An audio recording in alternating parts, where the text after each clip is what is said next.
Gino Mobley around the corner. Well, if you've not heard, Chris Paul's out Game 6. You know, it's funny. Charles Barkley kept saying last night, he was like, yeah, this game's kind of bad, and it was kind of ugly. Listen, man, there's so many blowouts in these NBA playoffs. If the score is close, I'm not looking for art. Seriously, I was watching the game at half. I was like, I'm entertained. The game is close. I don't need to be blown away by the artistry of sports. If you gave me, you give me, like in the NFL, don't get me wrong, Jacksonville-Buffalo was a bad playoff game. But I don't think the Rams played necessarily great against the Atlanta Falcons, and I don't think the Atlanta Falcons were necessarily great, but it was a wildly entertaining game because it was close and every possession mattered. I thought Golden State and Houston last night, I thought it was a wildly entertaining game. And what is really shocking to me is when you grab the stat sheet after the game, if you'd have not seen the game and I gave you the stat sheet, you would have thought Golden State won by 20. More rebounds, Golden State. More assists, Golden State. Points in the paint, Golden State. Fast break points, 12-2, Golden State. They shot a significantly better field goal percentage, three-point percentage, and free throw percentage. By the way, KD had 29. James Harden stunk. Clay had 23, Steph 22, and Draymond 15 rebounds. That's what worries me if I'm Golden State. Golden State is filling up the box score. They're filling it up, man. They had more assists than Houston, shot better from everywhere, more fast break, more rebound, in the paint. Harden's terrible, and Houston won. That's not good for Golden State. This series is being decided by physicality and toughness. The bad news for Houston, they lost one of the most physical, toughest players in Chris Paul today. Veteran newsman John Goulet. No. Turn on the news. This is the Herdline News. So, Colin, speaking about Chris Paul, Mike D'Antoni just spoke with the media a few minutes ago. CP3 out with a right hamstring strain. Here is what his head coach said. Well, I mean, obviously it's not something that we wanted or, I hate it for him above all. He's practically won us the last two games. But great opportunity for other guys, and we have plenty to choose from, and we'll be ready. He doesn't seem nearly as confident as he did after last night's game. Yeah, Chris Paul, they showed him walking around at shoot-around. He has a smile on his face, but it kind of feels like he's trying to just exude some confidence, and really he kind of knows how bad the situation is. Do they have anyone to step up? Like Eric Gordon, yes. Absolutely. Eric Gordon can step up, but that means their bench consists of nobody. Ryan Anderson, who has not played in a few games now, I don't think. Yeah, they're going to have... Yeah, the other guy's hurt. Yeah, there's Chris Paul. He's kind of acting like he's not. You can tell he's trying, but I mean, he was limping, just walking around. I mean, I don't know. I don't know where they're going to find someone to come in off the bench. Yeah, I guess you just...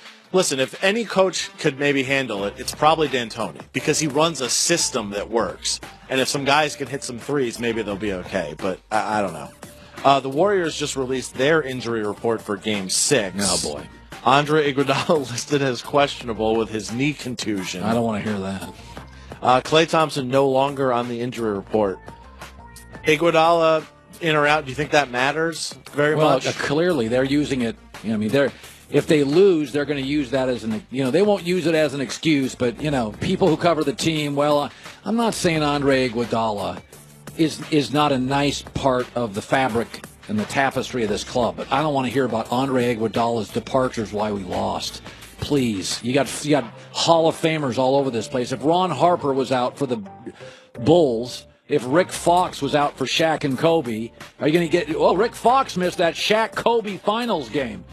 Rick Fox is a nice player. If you can't win without Rick Fox, I think less of Shaq and Kobe. If you can't win without Ron Harper... I mean, he was a finals MVP a couple years ago. A couple years ago, he was old. He's older now. I like him. How many minutes does he play? 18? I mean, he plays less. He's been playing more this series because he's now a starter. They usually bring him off the bench, but he plays crunch time for them.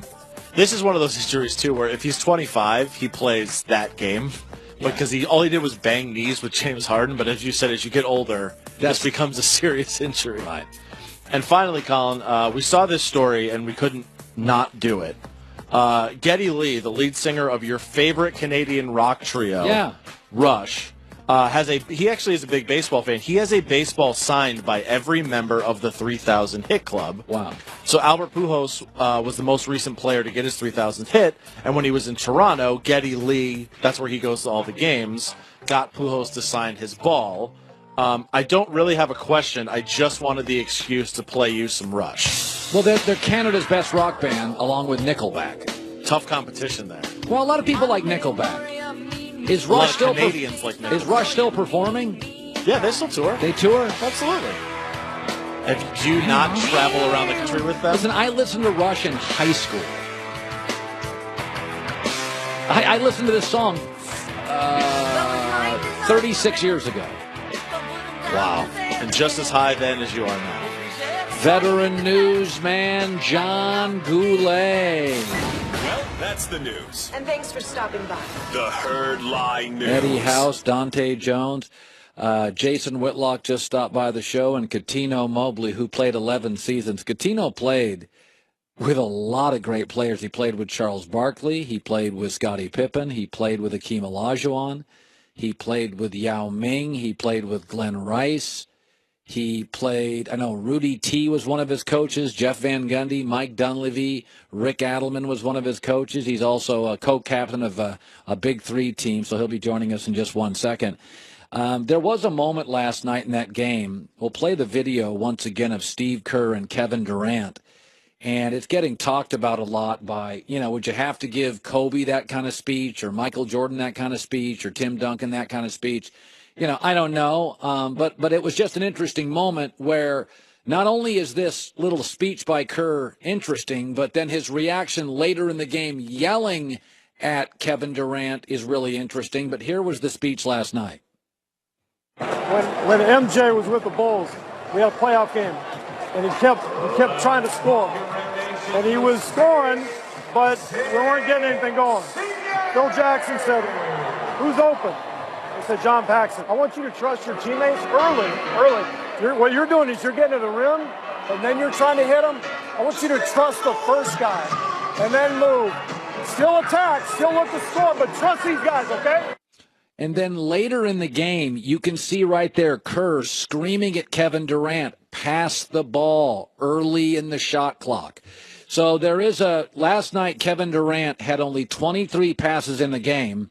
It's his playoff low, and it's also somewhere between 18 and 20 passes per game, lower than his season average. So Kevin Durant and Steve Kerr, he told him that early in the game, and it didn't seem to actually work much because Durant did not have an effective fourth quarter in the last two games. And with that, I bring on the 11-year NBA player, Cuttino Mobley, all rookie, University of Rhode Island guy.